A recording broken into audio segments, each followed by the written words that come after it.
Logan Paul's response to coffeezilla was bad. In fact, it was worse than bad. It was downright awful. But before we deep dive into the video, go ahead and like and subscribe. Now on to Logan Paul's horrible response.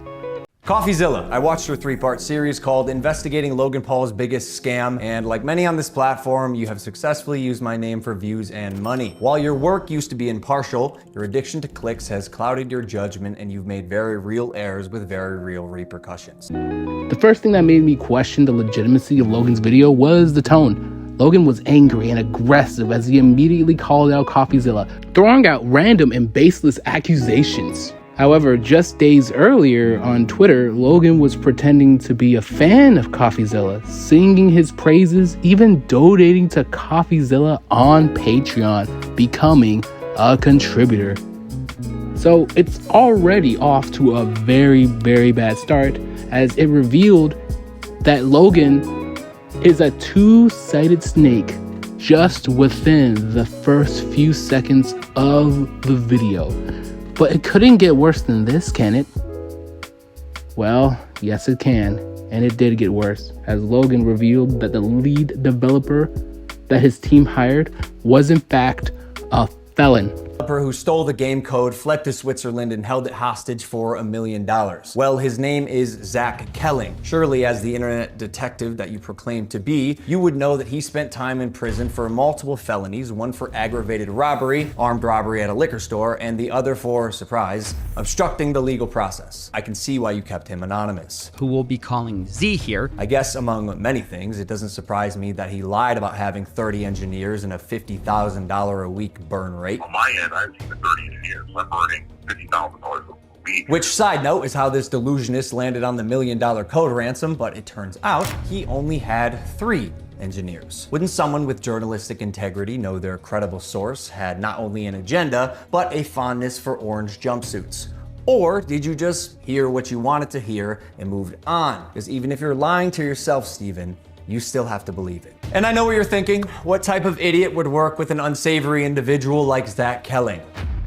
I guess that's what I get for trusting the team that I relied on to vet and manage Eddie's hiring process, who has turned out to be a professional con man that I have since learned fooled billionaires, the Mormon Church, the owner of the New York Yankees, and now me. Wow, so this actually hurt Logan's case, then helped it. So I don't know why he put it in the video, as it showed that Logan's hiring team is just plain incompetent, and that he didn't even care to do his own research into the people he was hiring, as not only did he hire one felon, he hired someone that had been lying about their entire career. Wow.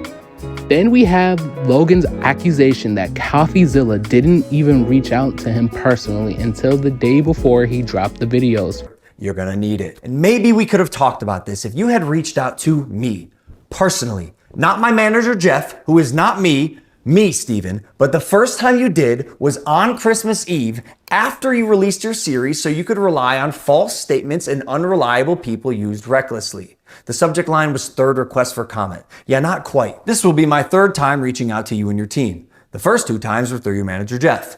The first 2 times were through your manager Jeff. Okay, so the last time on Christmas Eve, after the fact, was to me. You have a funny way of twisting things. And I also noticed you left out that part on Twitter. Why hide that? Trust me, Cryptozoo is coming. I will make damn sure of it. Which coffeezilla immediately debunked on Twitter.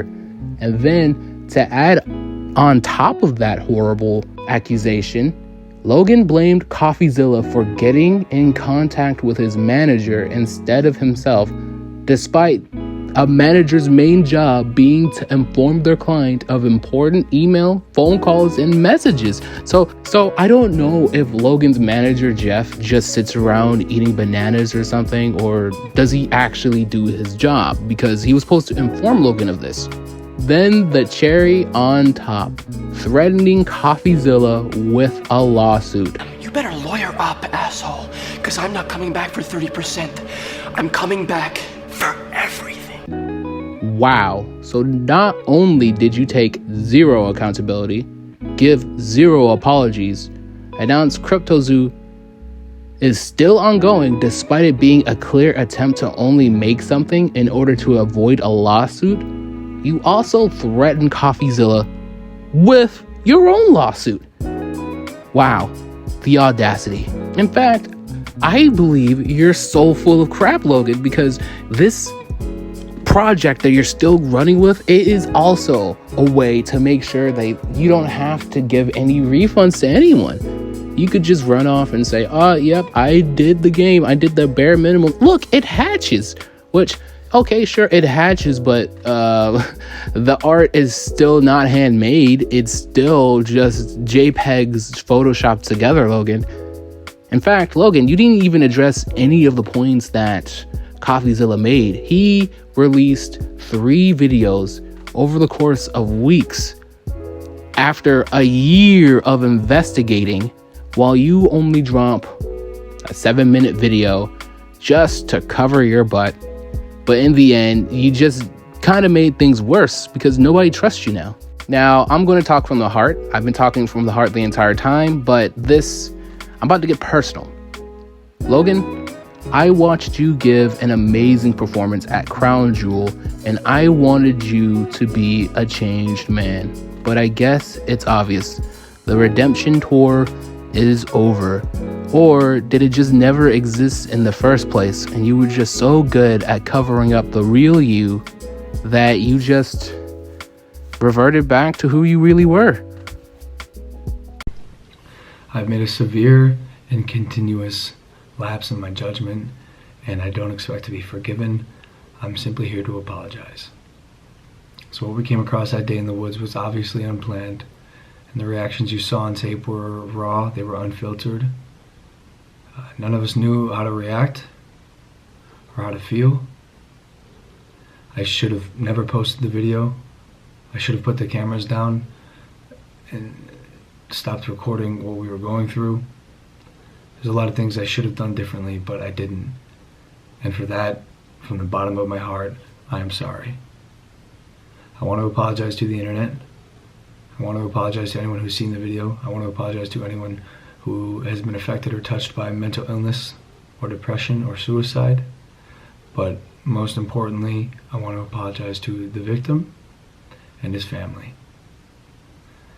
For my fans who are defending my actions, please don't. They do not deserve to be defended. The goal with my content is always to entertain, to push the boundaries, to be all-inclusive. In the world I live in, I share almost everything I do. The intent is never to be heartless, cruel, or malicious.